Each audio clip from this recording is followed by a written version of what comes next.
todos os domingos, nós nos reunimos para estudar esse livro, a Bhagavad Gita, como ele é. Este livro é um capítulo de uma grande obra chamada Mahabharata, em que é narrada a história de um território, né? Por isso que chama Mahabharata, ou seja, o grande Bharata. Então existe um território e acontecem várias coisas, intrigas políticas, intrigas familiares, brigas, amores e uma grande guerra entre pessoas da mesma família. E de um lado você tem os filhos de Pandu e do outro lado os filhos de Dhritarashtra guerreando pela moralidade, né? Guerreando para decidirem quem seriam os reis deste. E na iminência desta guerra, na iminência desta grande batalha, Krishna, a pessoa suprema, está presente na batalha e ele dialoga com seu querido amigo Arjuna, falando sobre a natureza das coisas, falando sobre a natureza do corpo, a natureza da alma, a natureza do tempo, a natureza da devoção. E hoje eu aproveitei o humor de algumas discussões que estão acontecendo, né, na nossa sociedade sobre a natureza, né, do corpo. E essas discussões nos levam a uma metodologia específica de pesquisa.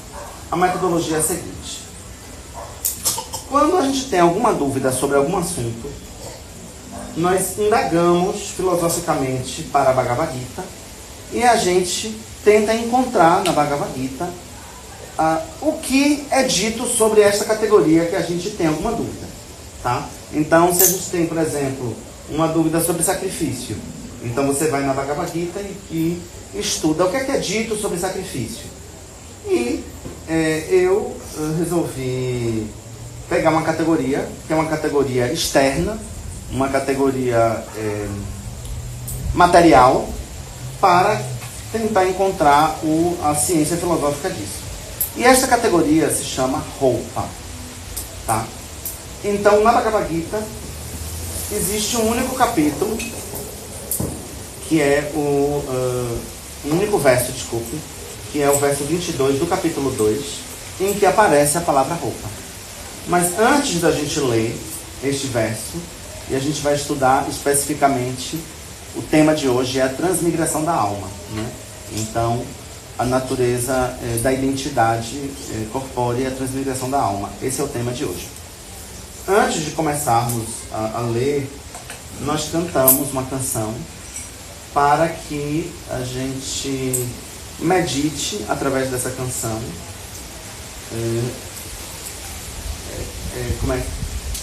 Abrirmos a nossa mente através da canção para estarmos preparados para ouvir o verso e entender melhor o verso.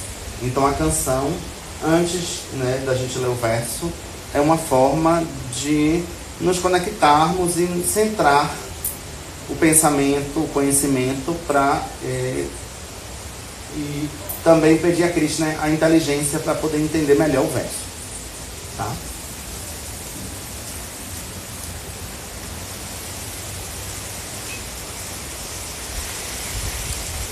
Jaya Radha Madhava Kunja Bihari Jaya Radha Madhava Kunja Bihari Gopi Jana Vallabha Shri Bharadari Jaya Gopi Jana Vallabha Shri Bharadari Yashodanandana Vrajanarandana Yashodanandana Vrajanarandana Yamuna Tira Vanachari Yamuna Tira Vanachari Jaya Radha Madhava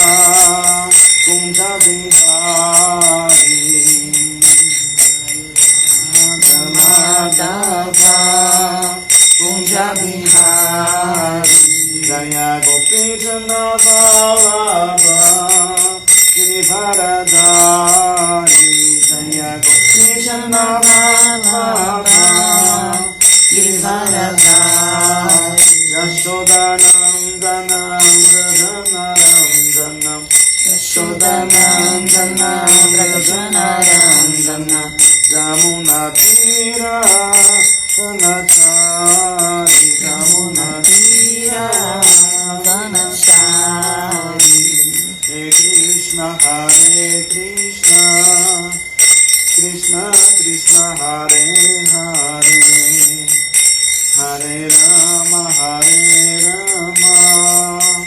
Rama Rama Hare Hare Hare Krishna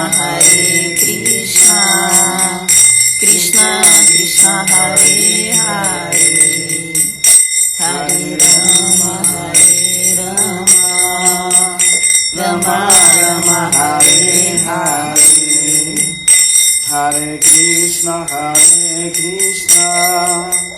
Krishna Krishna Hare Hare Hare Rama Rama Hare Hare Hare Krishna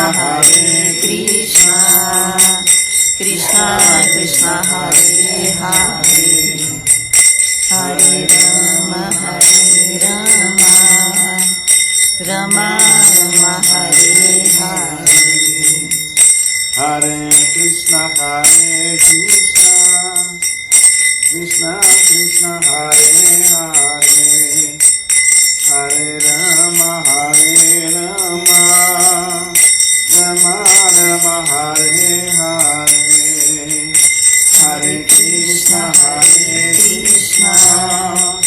Krishna Krishna Hare Hare Hare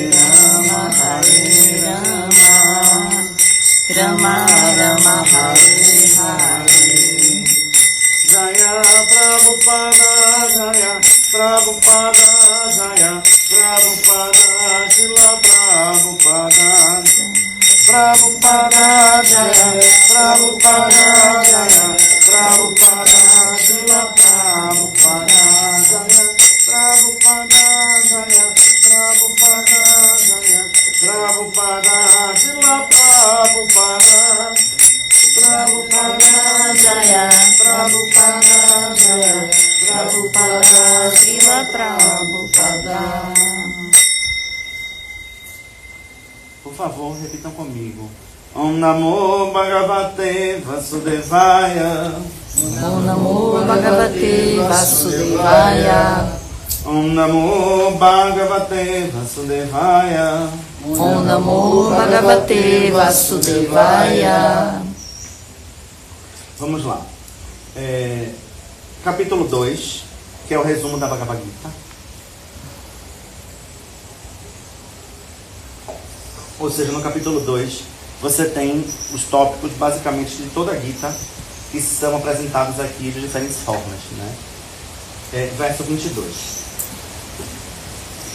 Vasamsi dinarniyata vihaya nivani grinati naroparani tata sharirani vihaya jirnani anyani samyati navani dehi vasamsi dinarniyata vihaya nivani grinati naroparani tata sharirani vihaya jirnani Inyani samyate navani dehi. Por favor, repitam comigo. Navamsi. Navamsi. Roupas. Jirnani. Velhas e gastas. Desculpe, Vasamsi. Vasamsi. Isso, roupas. Jirnani. Velhas e gastas. Yata. Como é? Vihaya. Dispensando. Navani. Novas roupas. Grinati. Aceita. Naraha.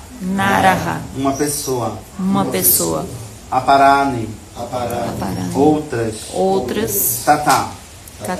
na mesma forma. na mesma forma. Sharirani, corpos, Vihaya, Vihaya, dispensando. dispensando. Girnani, Jirnani, velhas e inúteis. velhas e inúteis. Anyani, Anyani, outros corpos. outros corpos. Samyati, Samyati, aceita verdadeiramente. aceita verdadeiramente. Navani, Navani, novos. novos. Derri, Derri, a alma corporificada. a alma corporificada. Assim como uma pessoa se veste com roupas novas, dispensando as velhas, de forma similar a alma aceita novos corpos materiais, dispensando os velhos e inúteis. Assim como uma pessoa se veste com roupas novas, dispensando as velhas, de forma similar a alma aceita novos corpos materiais, dispensando os velhos e inúteis. Repitam comigo. Assim como uma pessoa se veste com roupas novas, Assim como uma pessoa se veste com roupas novas, dispensando as velhas, dispensando as velhas, de forma similar, a a alma aceita novos corpos materiais. a alma aceita novos corpos materiais, Dispensando os velhos e inúteis. dispensando os velhos e inúteis. Significado por sua divina graça, Seba Bhaktivedanta Swami Srila Prabhupada. Já Estrela Prabhupada.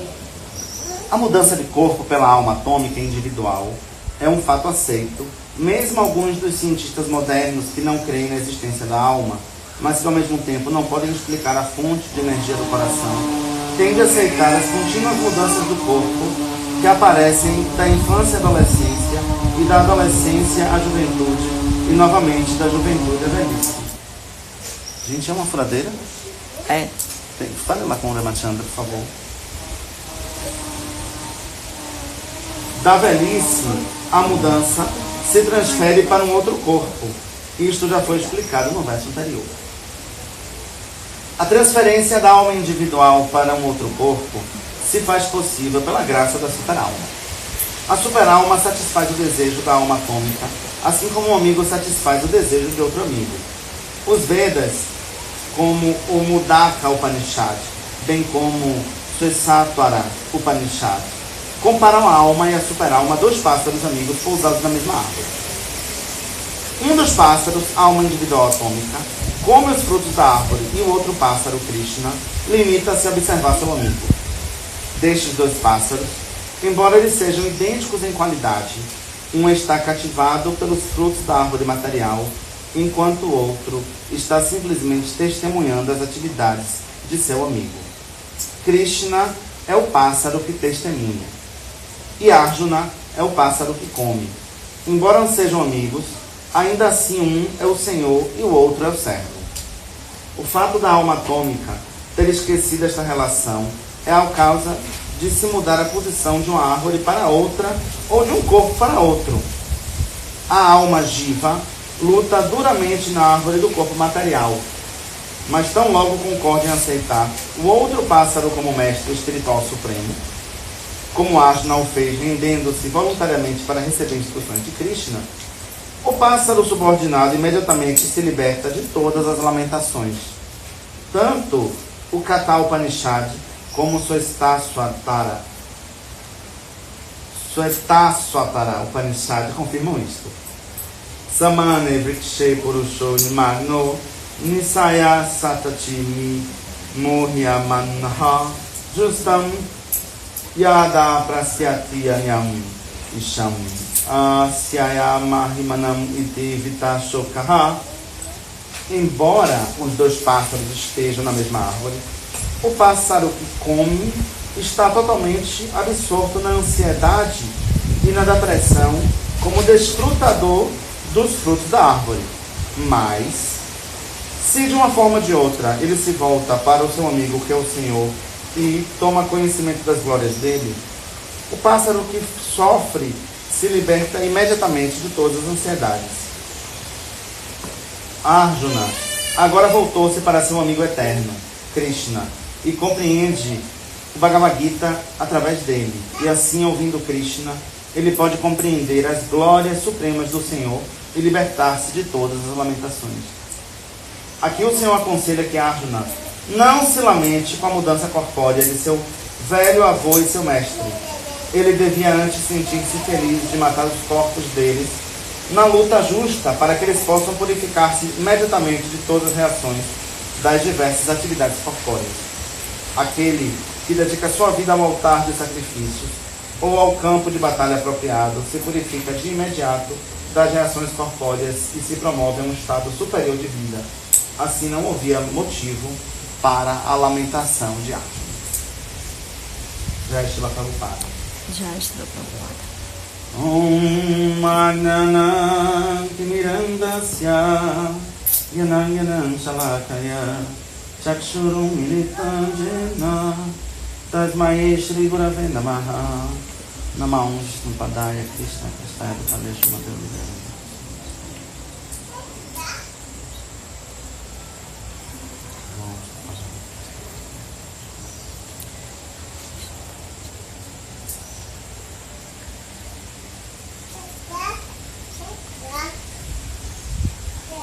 O ponto central desse verso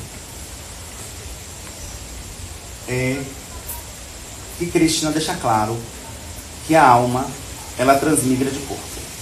Então este verso, ele diz: assim como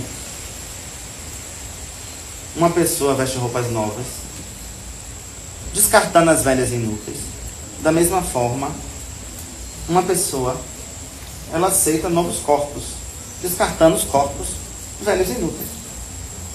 Então Krishna está dizendo que a natureza do corpo é uma natureza temporária igual à natureza da roupa. Assim como a roupa, ela tem o seu tempo de existir, porque ela é usada e ela se gasta, e com o passar do tempo ela fica velha e você não tem como usar uma roupa que foi gasta. A mesma coisa acontece com o corpo, porque o corpo, ele, e aí ele explica que no verso anterior, ele fala que o corpo, ele é um corpo quando ele é da infância, depois que ele vira adolescente, ele é um outro corpo, depois que ele fica adulto, ele vira um corpo de adulto, e quando ele fica velho, ele fica um corpo de velho. Então, em cada momento em que a pessoa vai vivendo, o corpo vai mudando. Então, a gente está neste corpo e esse corpo se gasta. E que é natural, no processo de transmigração da alma, a busca por um novo corpo. Mas esta busca por um novo corpo é a natureza da alma identificada corporificamente. Então ele usa aqui uma expressão para a alma chamada Dehi. Dehi, que existem várias palavras em sânscrito que definem a entidade viva, né? E essas palavras, elas têm sentidos que são próprios da natureza da alma, né? Então você vai ter Bhuta, Jiva, Vibhuta, Rupa, e todas essas palavras, todas essas definições, elas definem a verdadeira natureza da alma corporificada. E a alma corporificada, ela é uma alma identificada com o corpo. Por isso que ela assume aquele corpo.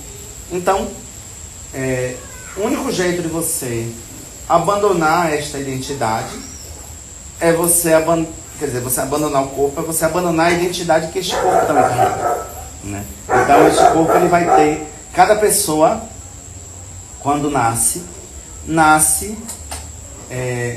sob circunstâncias próprias da natureza daquele corpo do qual ela assume, que são naturezas muito próprias da natureza material.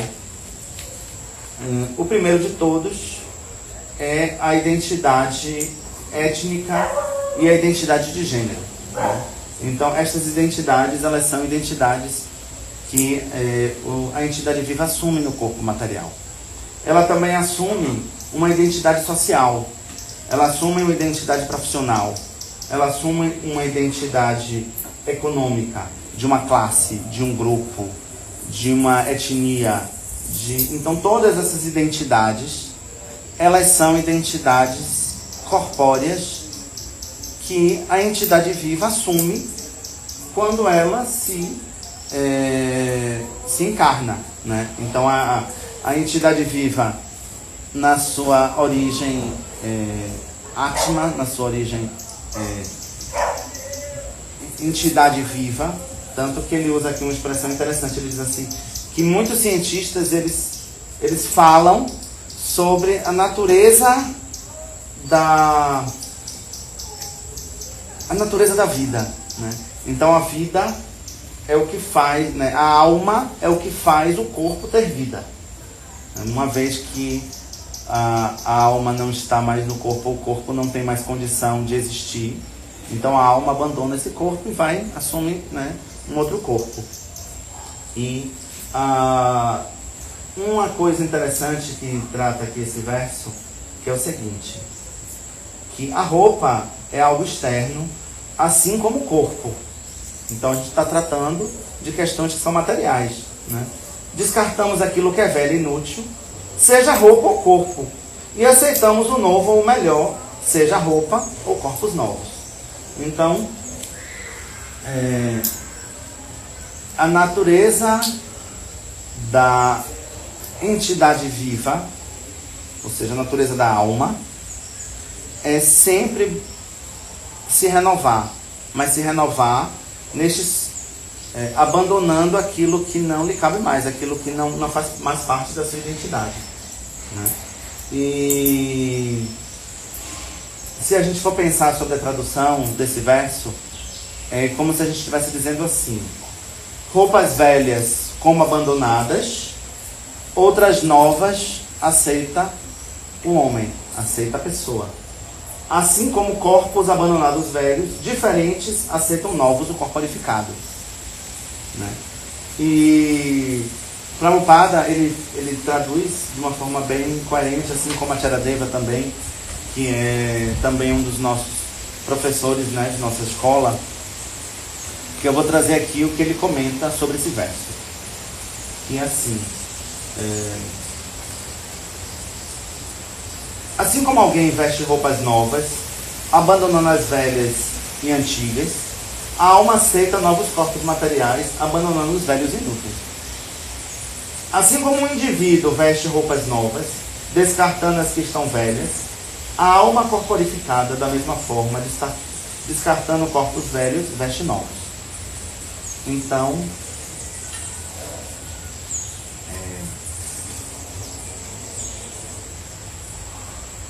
Krishna,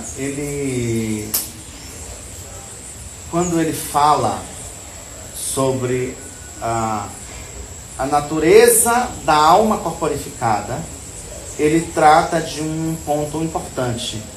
O ponto se chama identidade. Então, uma entidade viva, ela não vive de forma desidentitária. Tudo é uma identidade. Então, o corpo que ela assume como identidade é o corpo que ela vai acreditar que é dela. Mas, no entanto, esse corpo é temporário e não pertence a ela. E é interessante porque a natureza da roupa também manifesta todos os aspectos da natureza do corpo. Olha que coisa interessante. Assim como o corpo tem uma etnia, existem roupas que são próprias das etnias, né? Povos africanos, povos japoneses, povos ameríndios têm as suas próprias formas de se vestir. Então, é interessante, né? Porque no mundo material, a manifestação dos corpos também revelam as manifestações do que cobre o corpo. Então, é como se fosse uma dupla ilusão, né? Então, além do corpo ser um corpo de ilusão, a gente ainda veste uma roupa que se acredita pertencer àquele corpo. Então imagine, assim como o corpo tem uma identidade étnica, a roupa também tem. Assim como o corpo tem uma identidade de gênero, as roupas também manifestam essas identidades de gênero, né? E assim como o corpo possui uma identidade cultural ou uma identidade estética, a roupa também vai manifestar esses mesmos aspectos. E o corpo também vai manifestar uma identidade social, que é uma identidade profissional, uma identidade política e uma identidade de classe econômica. E a roupa também vai revelar isso.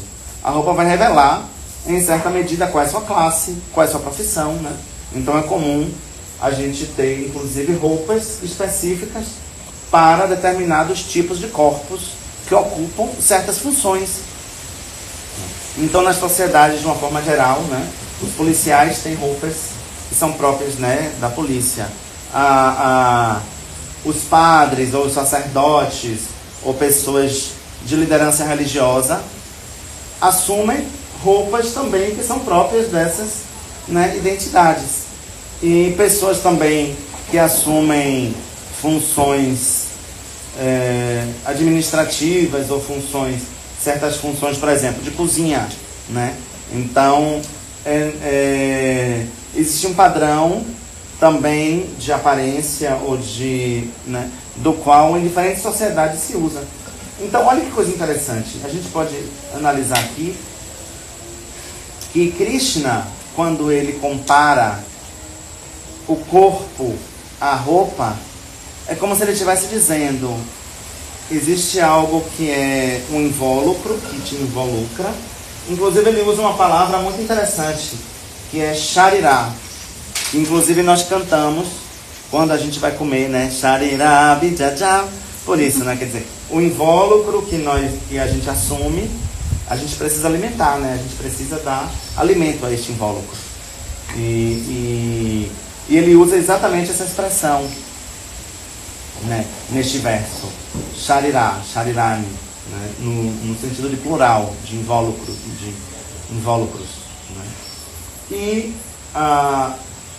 a palavra também que se refere à identidade em sânscrito é uma palavra, quer dizer, existem muitas palavras possíveis para se referir à identidade, né? O que é uma identidade. Mas a palavra, uma das palavras que define esse sentido é swarupa. Swarupa. Swa, de sua mesmo, né? De seu, né? Sua. Rupa, forma. Então, swarupa, a sua forma. Então, a gente cria identidades porque a gente cria formas. Não existe um entendimento deste mundo que não seja um entendimento formalizado. Inclusive a própria palavra informação é isso, né? Então, é o conhecimento na forma, né, do verbo, na forma da palavra. E tudo isso você vê que tem, que faz sentido exatamente com o que Krishna está dizendo. E uma das coisas que Krishna está também falando, que é bastante interessante, que é: esta identidade é uma identidade falsa, seja ela o corpo, ou seja uma identidade que cobre este corpo, ou seja roupa, ou seja o corpo. Então, quaisquer que sejam essas identidades, é natural que se deseje algo que é novo, algo que, né, não está envelhecido, estragado e que não pode mais ser usado. Né? E esta forma, né, swarupa, é uma expressão também bastante interessante, porque é o seguinte: se nós temos forma, é porque Deus, Krishna e a natureza do divino também tem forma. Então, Deus, ele não é desinformado ou desformalizado ou como é o termo que ele tem realmente algo que é próprio da natureza dele. Aqui.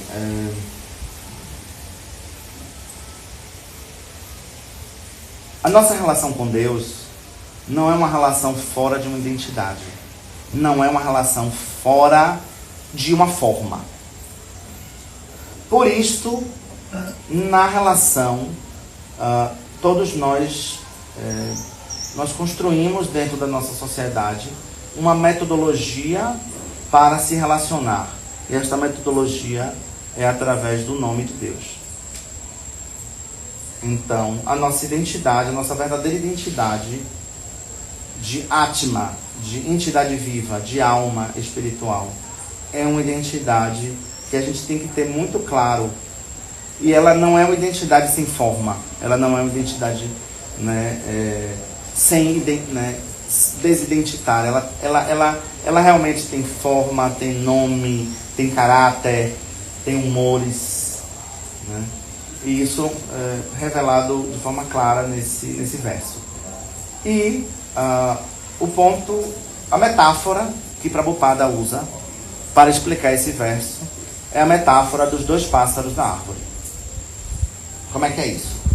Ele fala assim, que existem dois pássaros na árvore, né?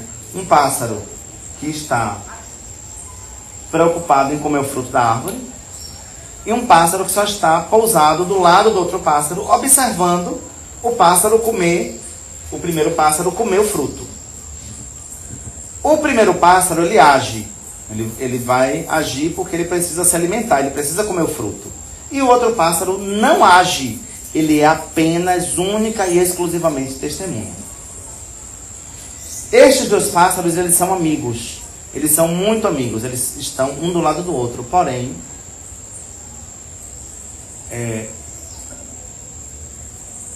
um age e o outro não age. Ou seja, um pássaro, ele é o Atma, e o outro pássaro, ele é o Paramatma, né? A nossa entidade viva, nós, quando manifestamos, nós não estamos sozinhos, né? A nossa alma, ela está sempre acompanhada da partícula do divino que habita em nós. Esse verso também é um verso interessante, porque na transmigração da alma, o Paramatma, ele vai junto, né? Então a alma, ela é sempre dual. Ela é dual não, ela está sempre acompanhada, né? O Atma está sempre junto com o Paramatma, nunca está isolado do Paramatma. Então Krishna, né, na sua forma que se expande junto com as entidades vivas, se manifesta nos corpos, junto com elas, né? Observando, sendo testemunha de tudo o que está acontecendo. Então, em outras palavras, Krishna é testemunha de tudo o que está acontecendo, né, ao nosso redor. Não existe nenhum ato, nada que seja feito que não é testemunhado pela pessoa do divino junto conosco.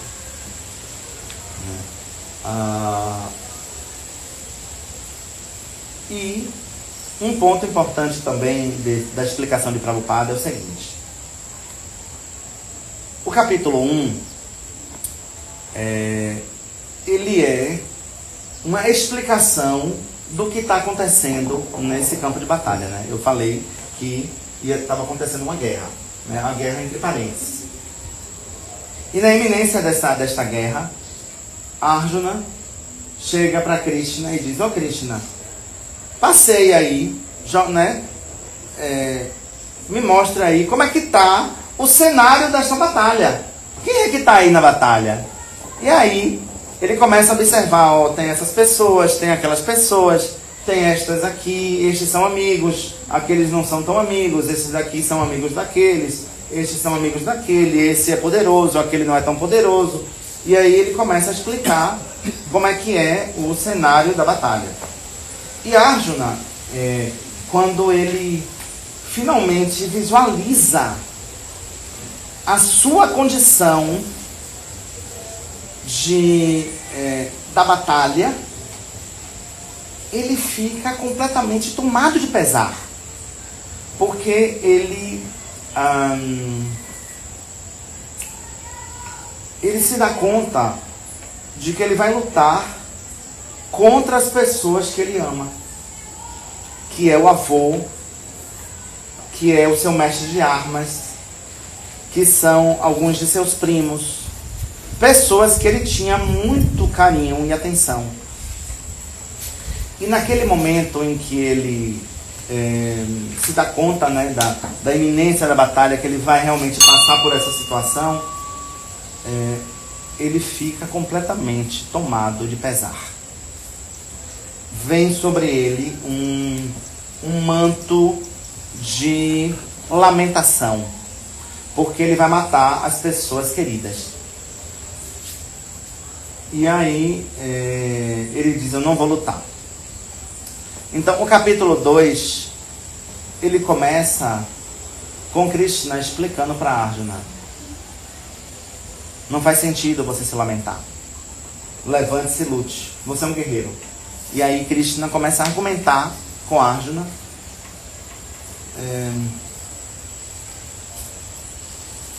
sobre a natureza das coisas. Se você é um guerreiro e você não luta, você não vai ser muito respeitado aí como guerreiro, né? As pessoas vão falar que você amarelou em cima da outra. Se você a sua natureza de guerreiro faz com que você tenha que agir como um guerreiro. Você vai ter que lutar.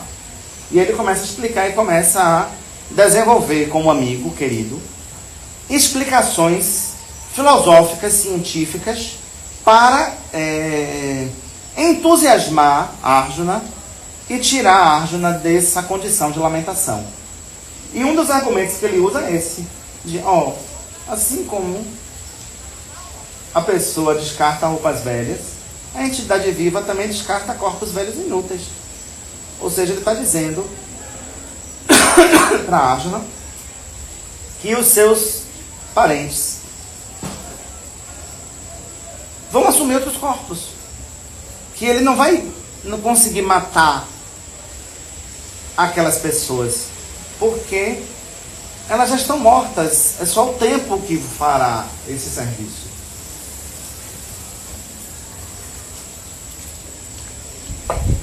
E que não há pelo que se lamentar. Então, abandone essa lamentação. Inclusive, e aí, olha que coisa interessante, Prabhupada, ele explica no final do verso, quer dizer, explica no final do significado, que, inclusive, Arjuna matar estas pessoas queridas é algo bom para elas, porque eles vão ser mortos na sua glória de guerreiro, né? Eles não vão morrer numa condição qualquer de decadência, eles vão morrer na sua função, né, verdadeira do ser, né, da sua identidade. E é muito interessante com isso. E aí, com isso, para finalizar e abrir as perguntas, em resumo, em síntese, o que Krishna diz é: os corpos, assim como as roupas, são temporárias e estão atreladas às suas identidades materiais. Nós não somos isso, nós somos almas espirituais eternas, porém, como almas espirituais eternas, quando nós estamos na condição corporificada, nós assumimos uma identidade corpórea e assumimos todas as condições desta identidade corpórea. E a alma transmigra de corpo, podendo assumir ou um novo corpo material, ou transcender, atingir moksha, né, a liberação, e assumir um corpo espiritual, um corpo transcendental, que é o objetivo de todos nós, né? O objetivo é podermos alcançar a liberação e o serviço eterno para com Krishna e com Krishna. É isso, o tema é esse, transmigração da alma e identidade corpórea. Gostaria de abrir para perguntas, questões que alguém tenha, ou comentários, por favor, Ramachandra. Eu gostaria de perguntar, Prabhu, reverências e obrigado pela sua aula, se realmente, porque algumas linhas espiritualistas afirmam que uma vez a alma espiritual chegando num corpo humano, uma forma humana, ela não regride mais para o nascimento em corpos de animais, vamos dizer assim, né? Ou corpos, vamos usar plantas, animais e outras entidades vivas, né? Isso é verdade? Olha, a nossa escola, ela afirma que a alma, ela é Satchidananda, ela é plena de bem-aventurança, conhecimento e potência do divino. Nós somos uma partícula do divino, igual, mas diferente. Então, nós temos toda a potência do divino, mas não podemos realizar como divino. A entidade viva assume o corpo da sua consciência. E esta consciência, ela pode evoluir ou involuir. Depende das suas ações, do seu karma, de várias circunstâncias. A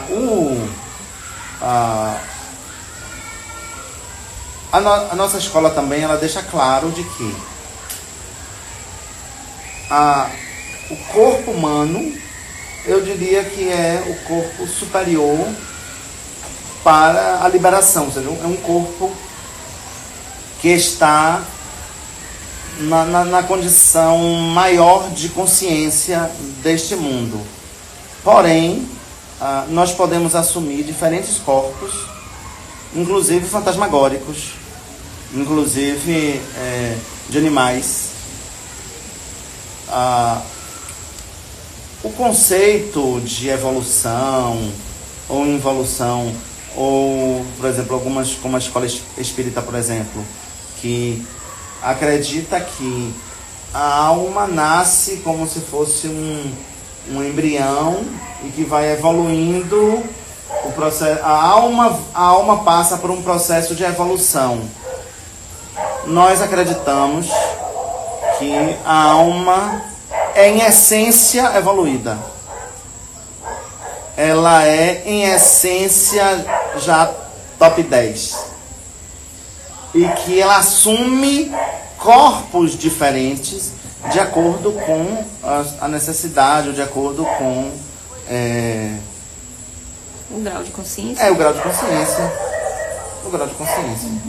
Porém, esta consciência, ela é material.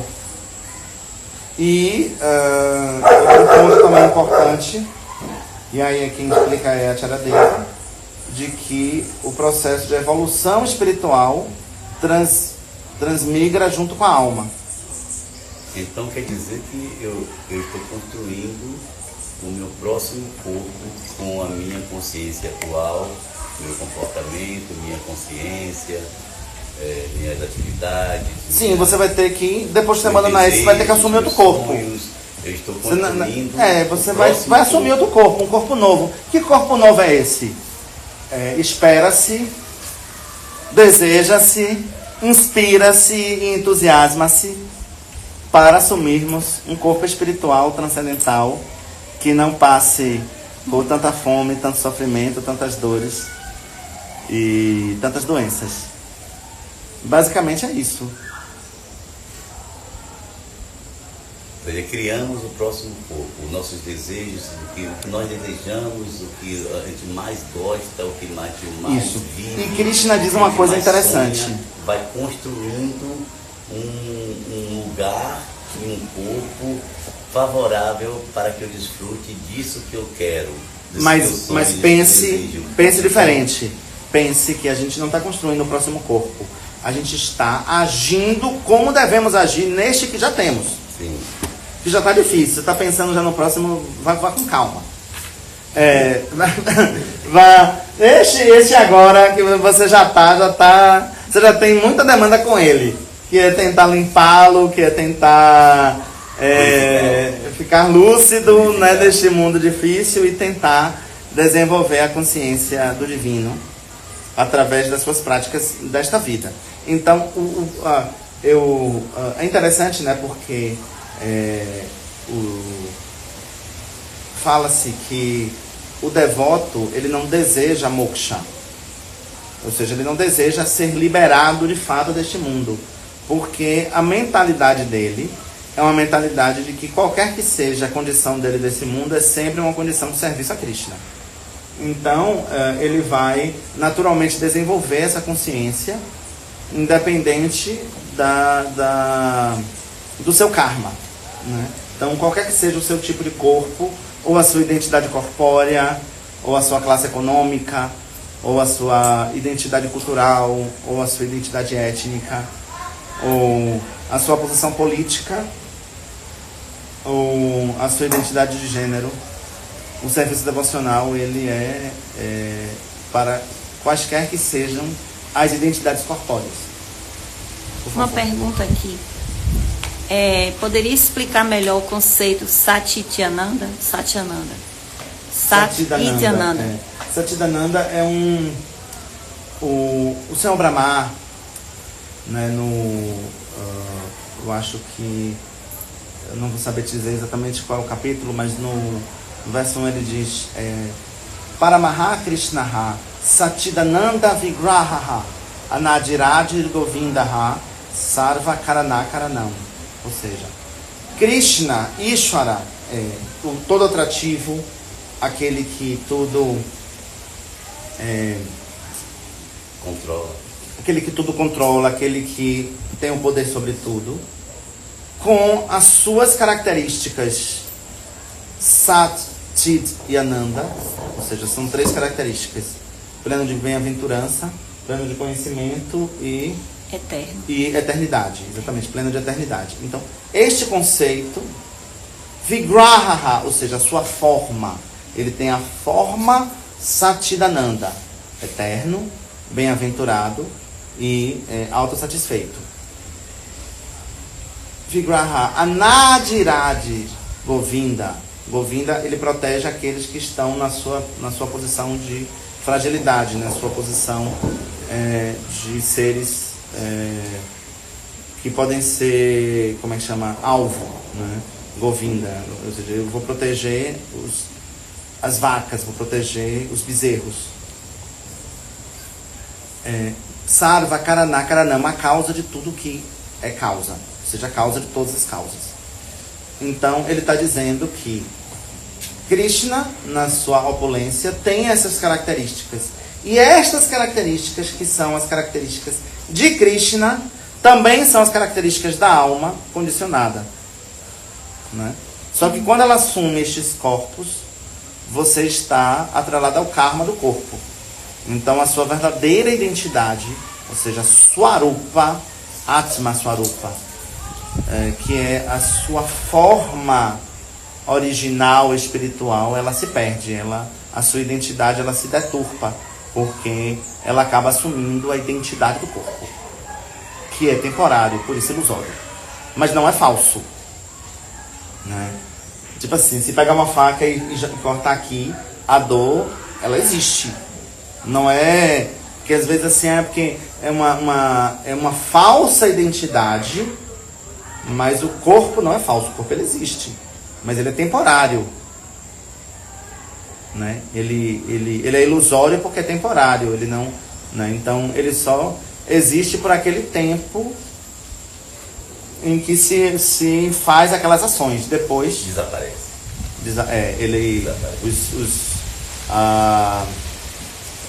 Os elementos materiais se reconstroem, né? Que é o que acontece.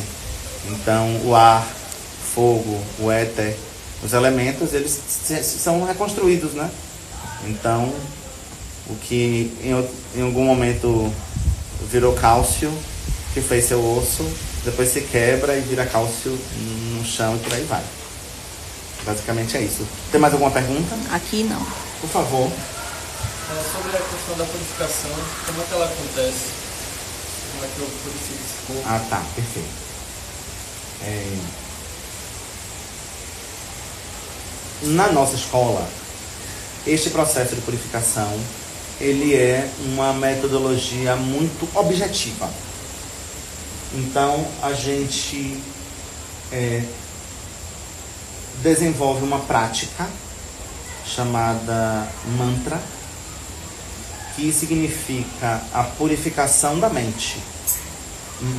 Né? Interessante que a pergunta que você fez vai exatamente ao encontro desta metodologia, que é man, mente, trat, purificar a mente. Então, quando a gente fala o nome de Deus, quando a gente canta o nome de Deus, a gente ouve, a gente ocupa os nossos sentidos, então a gente está realizando essas práticas. Obviamente, elas não é uma prática isolada. Ela tem a ver com a mudança de hábitos. Então, o que você come, com quem você se relaciona, a sua limpeza corpórea. Então, um dos aspectos é realmente a higiene. Então, uma das naturezas do devoto é que o devoto ele deseja ser limpo, né? Ele deseja estar num ambiente limpo. Faz parte da característica, né? Da busca por esse processo. Mas principalmente a metodologia. Então, e também práticas de vida que estejam relacionadas ao modo da bondade. Então, uma vez que você deseja se purificar, você não vai mais comer alimentos que não sejam bondosos, né? Que não estejam no modo da bondade. Isso significa alimentação vegetariana, né? Então, essa também é uma prática do nosso processo purificador, né? E basicamente esta metodologia que a gente, né, instrui, e que independe da sua identidade corpórea. Então, esta metodologia ela cabe para qualquer que seja a identidade: homem, mulher, criança, velho, qualquer que seja a sua classe, qualquer que seja a sua mentalidade ou sua identidade. Basicamente é isso. Eu já vi algumas imagens antigas de devotos, eu não sei se é uma imagem de Chaitanya, que mostra um corpo completamente esfaqueado, com marcas de sofrimento. Eu não sei tá, perfeito. Essa pergunta faz bastante sentido. Krishna ele fala que algumas pessoas querem torturar o corpo achando que com isso conseguem controlar ou conseguem dominar a natureza do divino. Mas na verdade é como se você estivesse criando uma nova falsa identidade, né? Porque não é da natureza da alma, da compreensão sobre o divino, a lamentação. Deu para entender? Então, a pessoa que entendeu o divino, a pessoa que compreendeu a natureza de Deus, de Krishna, não se lamenta. Não fica se lamentando. Então não tem por que ficar se autoflagelando, porque é uma prática de lamentação. Né? É como se fosse, né, as práticas de autoflagelo são apenas práticas de lamentação corpórea. Não faz sentido na nossa escola. É uma prática completamente, como a gente chama, desautorizada. Então, tem essa questão da escola, porque acho que o Tantra fala do impuro e o puro ser a mesma coisa, e ter essas técnicas de entender que uma coisa é outra, e não sei se é... Na nossa escola, nós realizamos Bhakti Yoga. Nós realizamos ação em devoção amorosa a Deus. Toda e qualquer outras práticas, elas são compreendidas, mas elas não são base da nossa ação, né? A palavra karma significa ação. Então, todos nós, cada um de nós tem exatamente as suas identidades corpóreas, né? De gênero, social, cultural, étnica, etc. e tal. Porém, essas identidades, elas não podem ser extinguidas de nós, porque nós estamos corporificados. Porém, estas identidades, elas não podem ser abraçadas como verdadeiras, porque elas são temporárias. Então, a condição de moreno, ou loiro, ou branco, ou preto, é uma condição material e temporária. A prática da consciência de Krishna independe dessa sua identidade corpórea, né? Então, você vai realizar a metodologia da japa, né? A japa mala, ou você vai cantar os seus mantras, ou você vai fazer a adoração à deidade, ou você vai cozinhar meditando no divino, ou você vai oferecer o seu dia de trabalho, você vai educar seu filho tentando meditar na consciência do divino, você vai comprar uma roupa compreendendo a necessidade disso como uma prática, né, espiritual e divina. Tudo você pode realizar, toda e qualquer ação cotidiana, você pode agir através da sua consciência do divino. Poderia falar qual o papel da libertação dos anartas pela leitura das escrituras? Então, o anarta, ele é uma expressão interessante, que se chama aquilo que aonde o seu calo aperta. Essa foi uma tradução bem de livre acesso, assim. Que Cristo me perdoe. Mas basicamente é isso, né? O significado da palavra, né? Anarta. Que é aquilo que... Deixa eu... Agora vou pegar aqui a etimologia correta para não vacilar.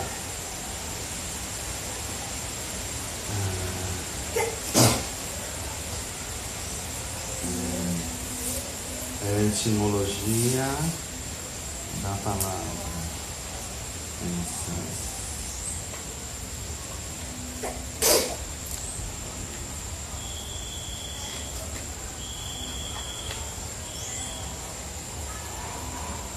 Então, a Rita significa ordem, retidão, verdade. Então, anarta significa aquilo que te tira da verdade, ou aquilo que te tira da retidão. É exatamente isso. Então, anarta são características da entidade viva que se manifestam na natureza da entidade viva que a pessoa precisa trabalhar nessa vida. Por exemplo, é comum alguém dizer assim: poxa, fulano é tão brigão, poxa, fulano é tão covarde, fulano é tão problemático com isso ou com aquilo, fulano tem essa tendência errada dessa maneira, fulano tem uma tendência a mentir, fulano tem uma tendência a ser agressivo dessa forma ou daquela. Cada pessoa tem as suas tendências que são tendências corpóreas a desviar você da sua retidão, da sua verdade, daquilo que é essencial. Então, a pergunta que me foi feita é: a literatura, ela liberta do anarta? Não é só a literatura, é a compreensão. E também existe um aspecto que é um aspecto importante de se libertar, que Shrupa Goswami define como anarta nivriti, que é a nossa condição de se auto-boicotar. Então, anarta nivriti é a condição em que a gente está lá bem, a gente está indo tão bem, a gente vai de repente, você vai e vacila. Aí você, poxa, não era para eu ter feito isso, não era para eu ter agido assim. E aí essa condição é uma condição que você tem que ter muita atenção. Eu diria que é a condição limite.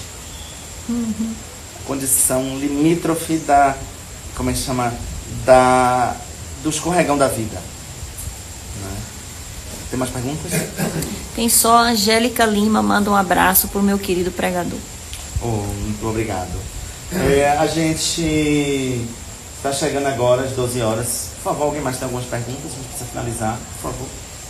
Essa transcendência, transgressão da alma, mudança de roupa, né? Seria uma teoria do espiritismo, reencarnação? Sim, exatamente.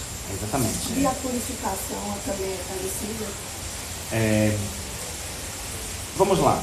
A gente tem que entender, como é que chama, a estrutura categórica. Ou seja, como é que a categoria alma, corpo, transmigração, identidade corpórea, todas essas categorias, elas acontecem.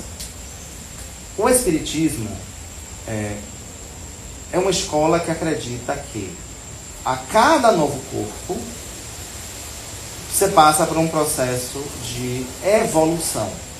Então a alma, ela nasce como uma semente que não tem nem consciência, etc e tal, ela vai assumindo consciências, desde uma consciência de uma barata, consciência de um peixe, a consciência de uma ave, até a consciência de, sei lá, um jacaré, de um elefante, de um humano. Este processo não é o que a nossa escola define dentro da Bhagavad Gita. Todas as almas são iguais, mas diferentes na sua identidade corpórea. Então, Krishna diz que uma pessoa que tem entendimento das coisas não confunde um sábio, um cachorro e o comedor do cachorro. Uma pessoa que compreendeu a verdade vai entender que todas estas pessoas são praticamente iguais. Tanto um sábio, um cachorro e o comedor do cachorro. Né? Cada pessoa vai assumir aquela identidade corpórea. Então, na identidade corpórea, é a tendência a você agir dentro daquela identidade. Pô, se você veio com uma identidade corpórea de mulher, você vai agir com uma identidade corpórea de mulher. Mas se você for uma mulher hétero, ou se você for uma mulher gay, você vai ter identidades que são de mulheres, mas identidades distintas. Então a identidade sexual e a identidade de gênero também vão interferir no seu processo de vida, nas suas coisas, nas suas questões, nas relações sociais, né? Porém, a consciência de Krishna independe dessa identidade, né? Olha que coisa interessante. A consciência de Krishna está acima da identidade, mas não está fora da identidade. Consegue compreender? Né? Então a identidade de Krishna não é desidentitária. Não, ela é identitária. Ela é identitária.